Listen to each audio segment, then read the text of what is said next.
Mình là tại nhà rầm rồi ngay. Hoa đà bát nó.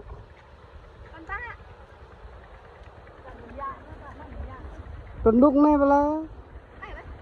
Này nè, thòng này nè. To dép á, bò rồi. To chép cái này. Có là to nó ra đi khó nữa. Chuột dép này nọ nè, còn là cái chuột dép ta.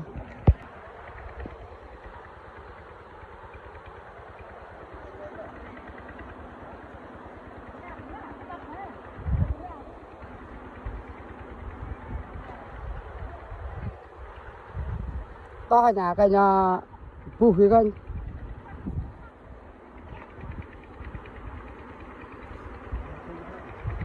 Mẫu tầm thằng dừa hấp.